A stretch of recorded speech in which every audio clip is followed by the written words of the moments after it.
Alright guys, it is your girl Melissa, and just a quick run through of what we're about to do is I created this huge sketchbook. It's 11 by 14 and they're all full of mood boards that are kind of representative for the idea of data sculptures. It was a project we had for my intro to fashion design class, and so that is what we are doing. And I'll just show you kind of my ideation and my process and how we got from A to B. So let the story begin. That is a blank page, but 2D coding and programming. So how are data sculptures made was kind of the question that we were supposed to be asking.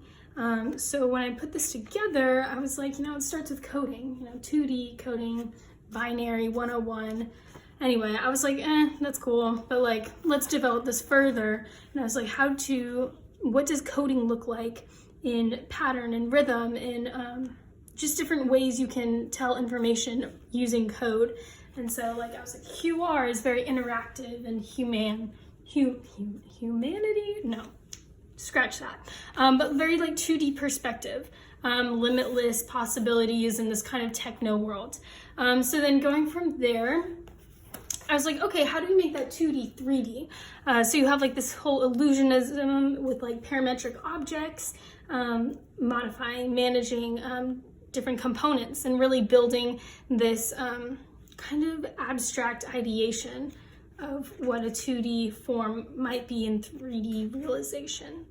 So yeah, abstract interpretations, building blocks, very wild, still a muted color palette, but adding more colors in there. So I was like, okay, that's cool, but how does this apply to like real life? And where do we see this in real life? And then that kind of brought me on an architectural tangent and how different pieces of architecture all make up what we see and like what we do, and how data sculptures are very much interesting and intuitive, and it's pretty much art, explosions of art onto canvases using data or through screens, canvases meaning like computer screens.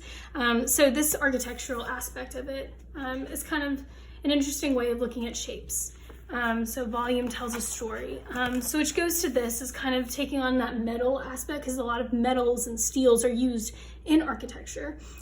So you have like very sculptural things. You can use copper, you can reuse, like these are bike chains, just very metallic-esque. Yeah, just redoing things and incorporating them and showing just an abstract representation of things that we love and who we are as human beings. These are all crosses, like it's very interesting and industrial. And so then that kind of brought me to a prosthesis and that whole thing. And a lot of y'all are probably like, okay, this is boring, lots of similar color palettes, but I was thinking the same thing too, because yeah, like prosthesis and the way we diagram like the brain and things are cool. It's just very much black and white, as many colors as there are in the wire.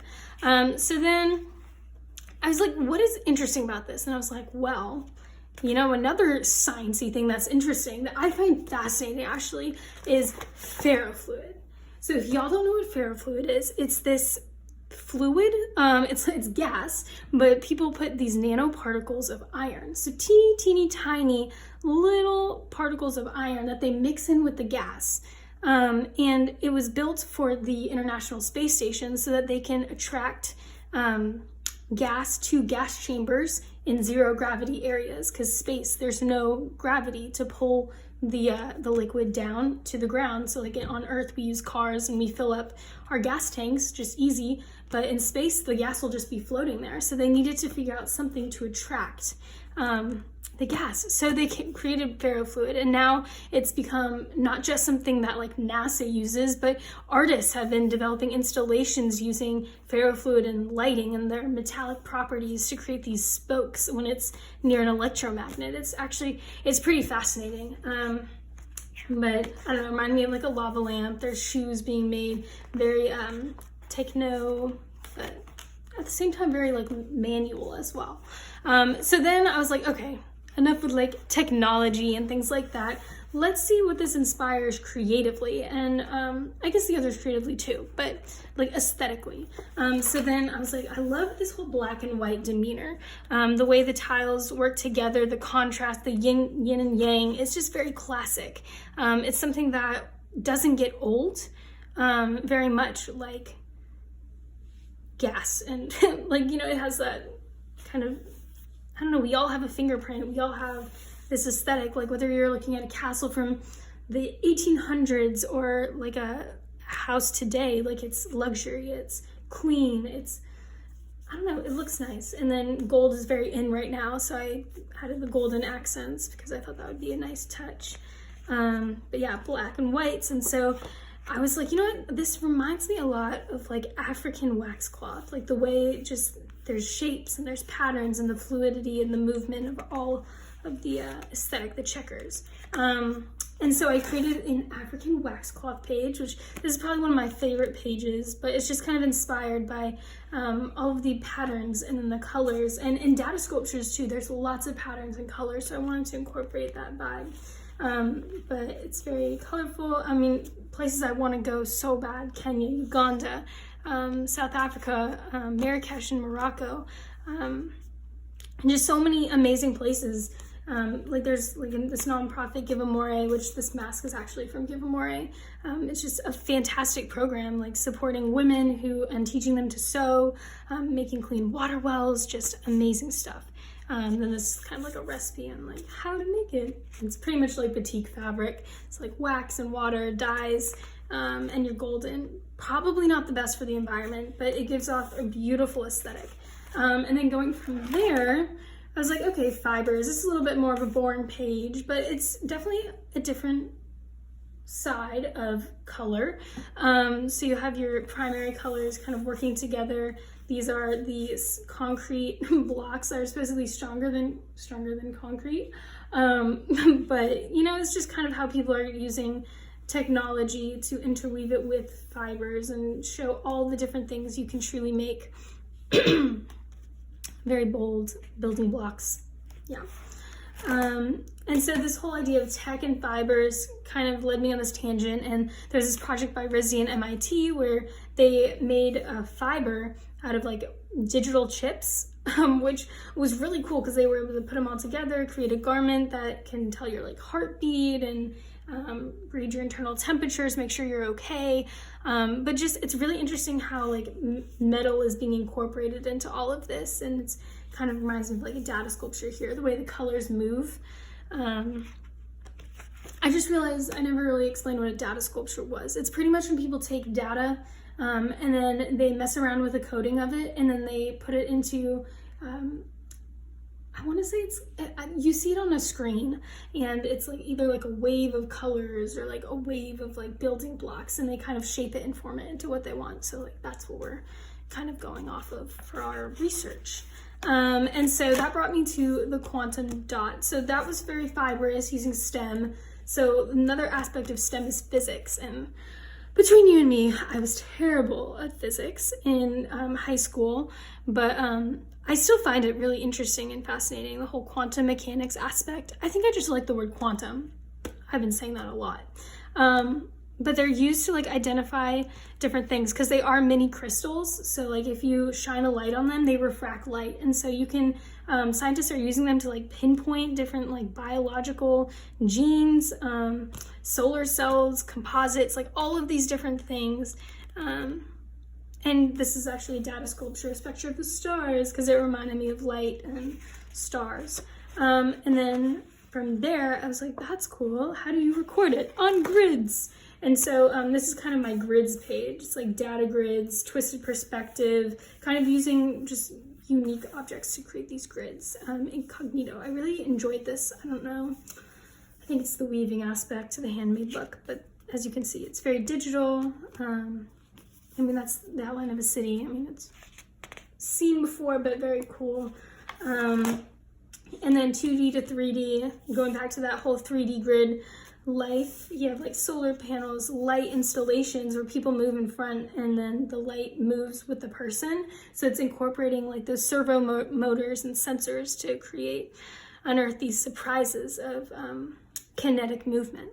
And so I especially loved this because it reminded me of tile. And in an effort to kind of go towards kind of things that I'm passionate about within this project, I created a whole Middle Eastern mosque tile page. And I say Middle Eastern mosques because when we were in Cultures and Context, our art history class, we were learning how different regions have different colors representing kind of their ideology there. So like Islam in Iraq and Afghanistan a couple centuries ago was very much teal, whereas like Cordoba in Spain was like terracotta red.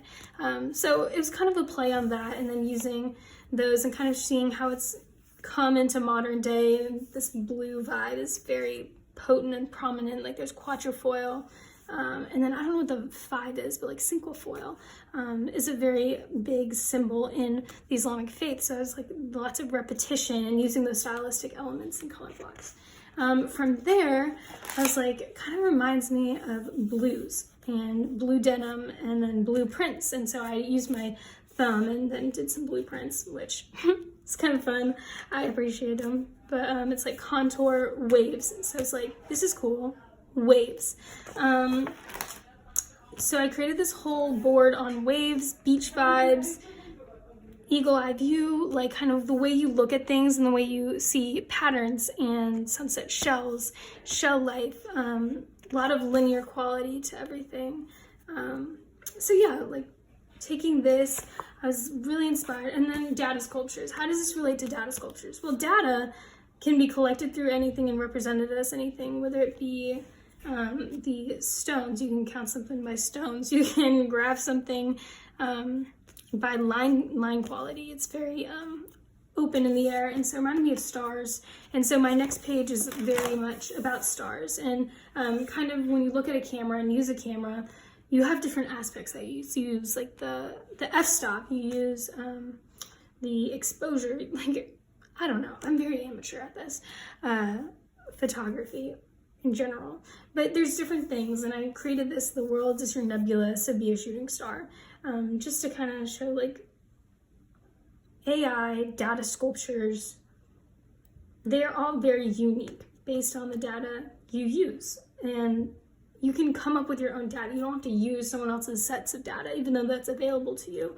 But constellations and things like that, people love to define themselves by their constellations, which is really interesting and really cool. But it's kind of taking that whole idea and putting it together. And then I was like, well, how do you view stars in the sky? And that led me to cars. This is actually my dream car. It's a 68 Bronco, and this is all of its information about it. Very much, I don't know, I love a good old car. I did all of these illustrations here, if you can see that, which are all my favorite old cars, from Mustangs, Chargers, Fast and the Furious life. Love it. Okay, so then all in the background is actually other sculptures people made out of data or recycled objects, or just messing around with metals in general. And so that was, yeah, my classic cars page, which this shape, this beetle bug shape, reminded me a lot of this picture that I've seen a lot with daisies on the wheels, and I just have fallen in love with it.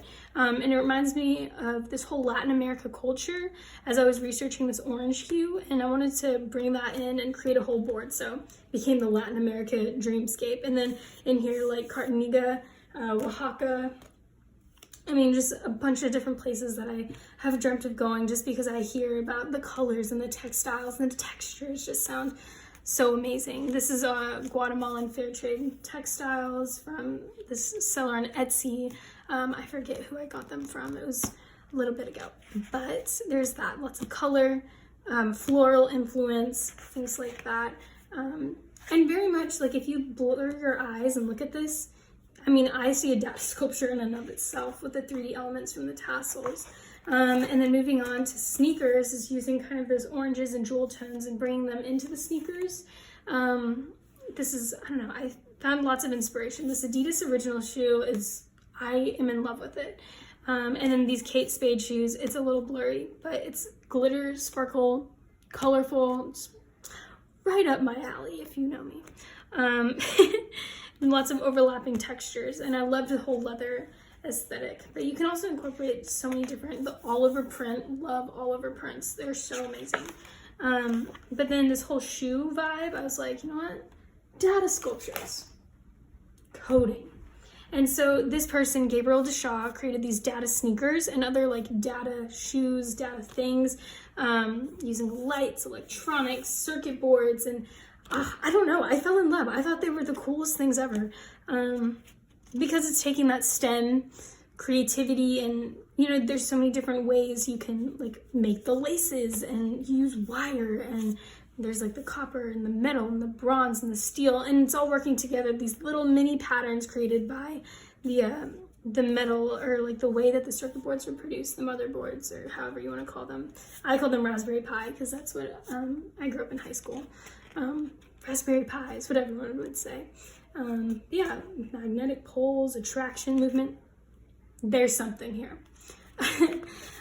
So then I was like, that reminds me a lot of technology and the things that we're able to use, which led me to laser engravers. And so there's so many things you can do with the laser engraver, and so many materials that can be laser engraved. So I did like the leather.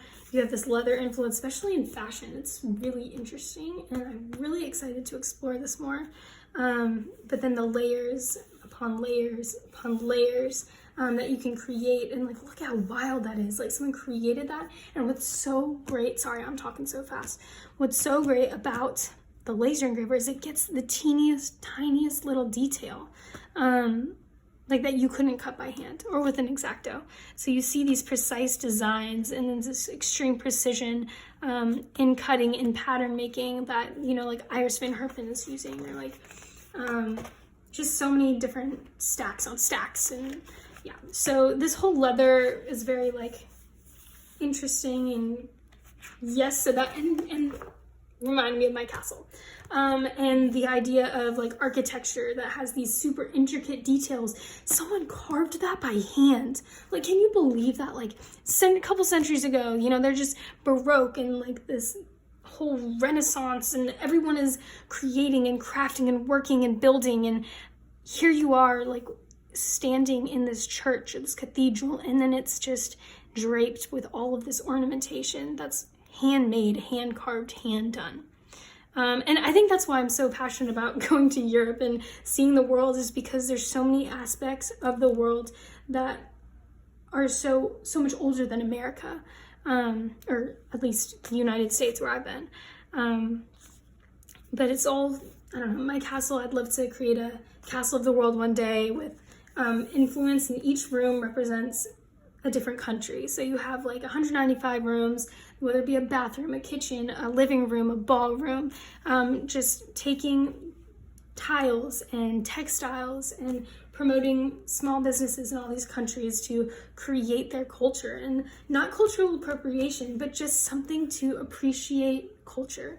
And then ultimately I would love to have like a space for refugee women and their children to come and feel safe, and have it be like a creative space where artists can come and events can be held, and just a beautiful community of creativity.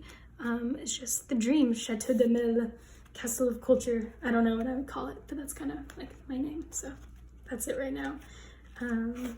Anything is possible, y'all. So anyway, all of these, there's lots of like this shape, and it reminded me a lot of peacocks. I was like, I think I'm in a vibe right now. So I made a peacock board.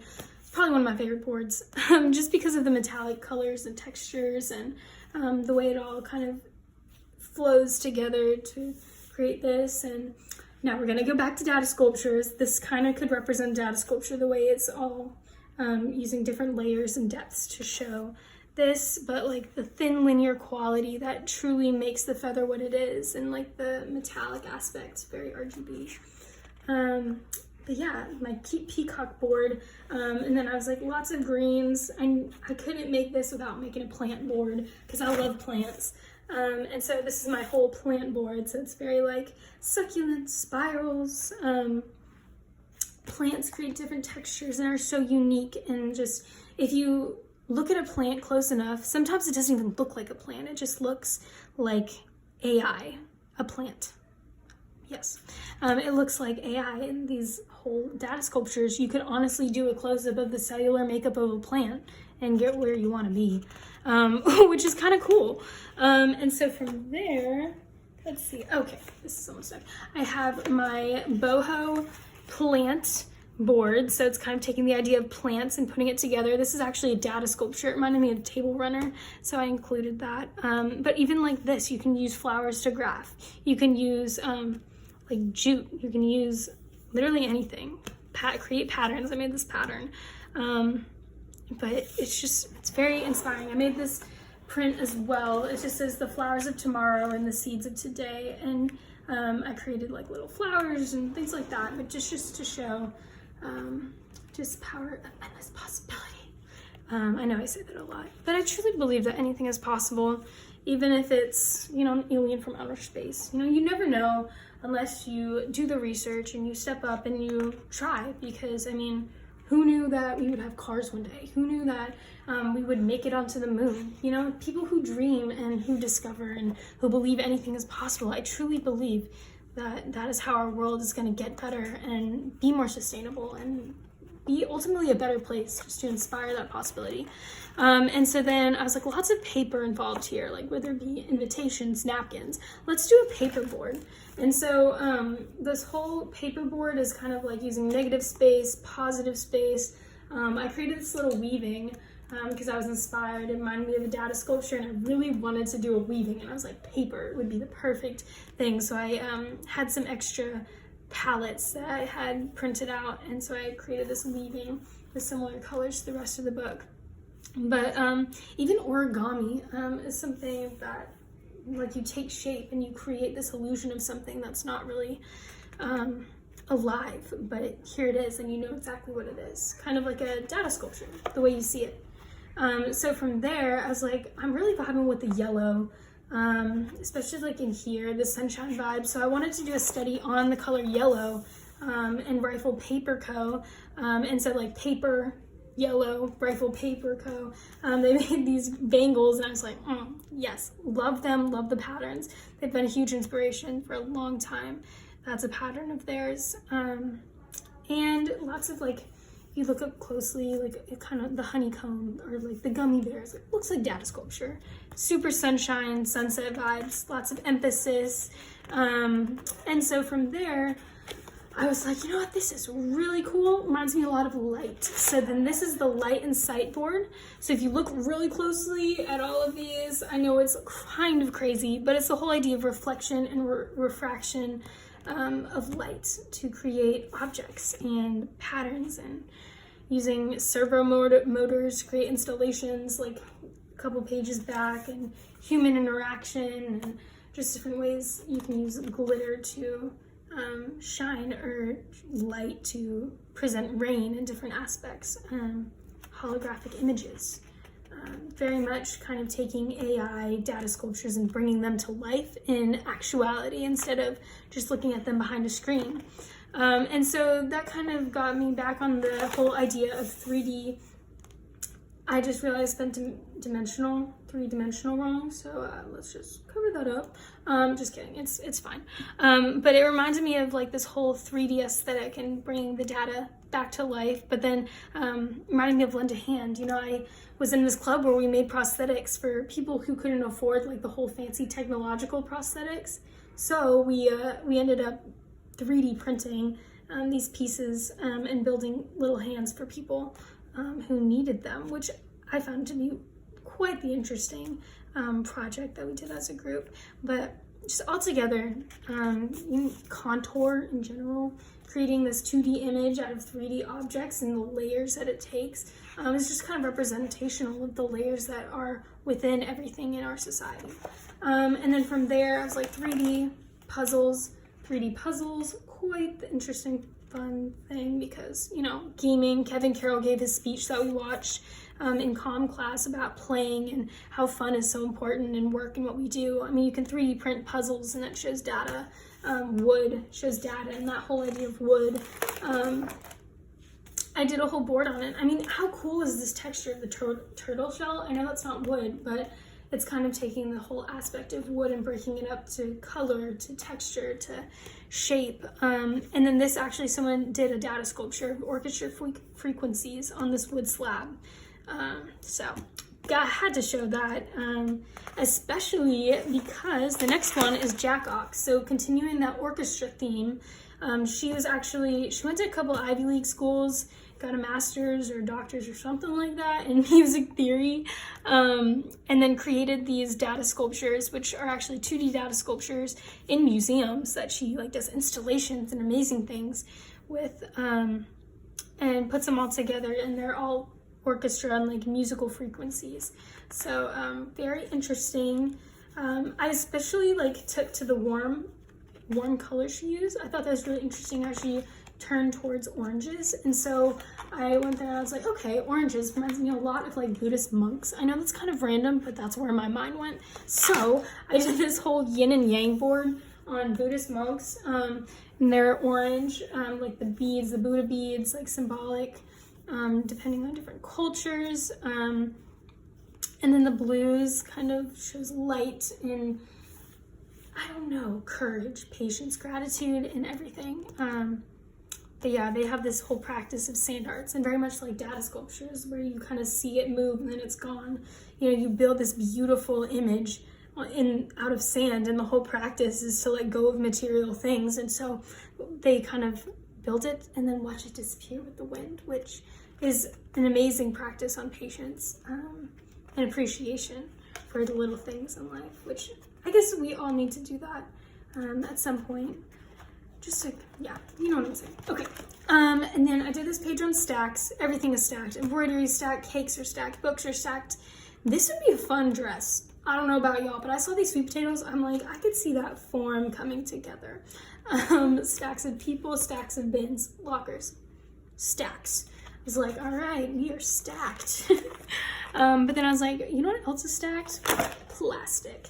So I created all of these plastic sculpture, or I didn't create, but I found these images of plastic sculptures. This is metal, but kind of how they're used to, these people took a bunch of old bags and stuff and then wove them together. These people, they put together this whole sculpture out of toys, plastic, metal. This is skateboards. You know, it'd be cool to do shoes with this. I don't know. Y'all, I'm putting ideas out there. If you want to take it and run with it, go for it. Like, it's, I don't know, I hope this can inspire people to keep dreaming big, because our world needs more dreams, and people to dream about a more sustainable, better future. So keep dreaming, y'all.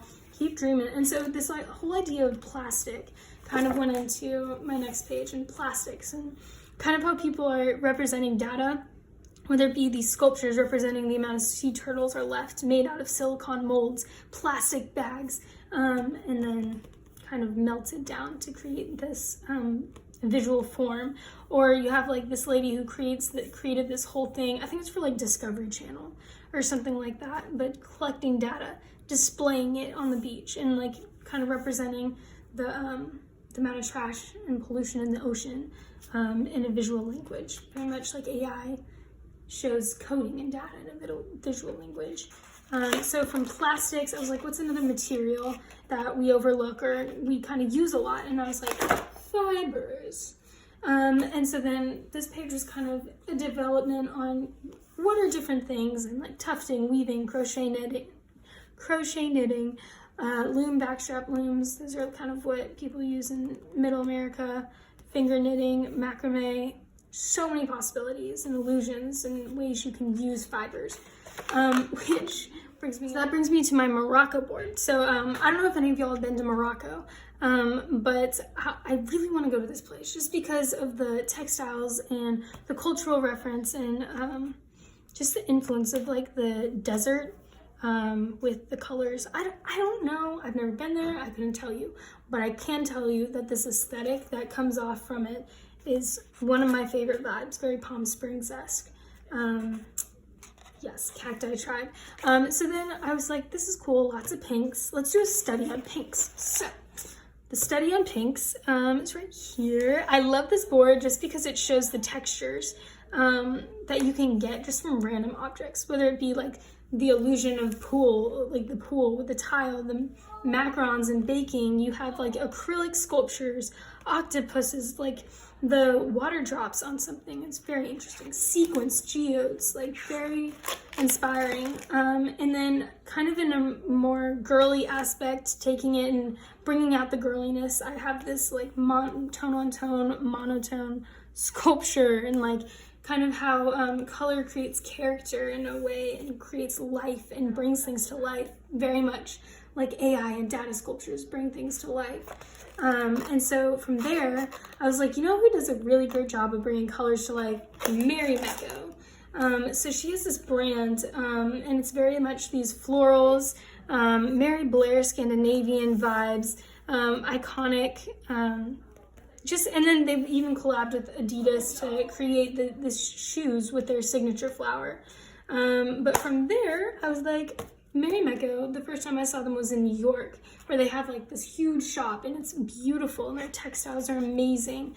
So I did a whole page on my view of New York. Now, I know New York is not this bright and happy, but it is in my mind, if that makes sense. Like whenever I envision New York, I think of the best food, I think of fancy photography, I think of artists and illustrators that are working to have this kind of, this beautiful lifestyle, lots of like contour, muses, maybe some scandal, like you don't know, like following dreams, chasing your dreams, and this whole American dream idea.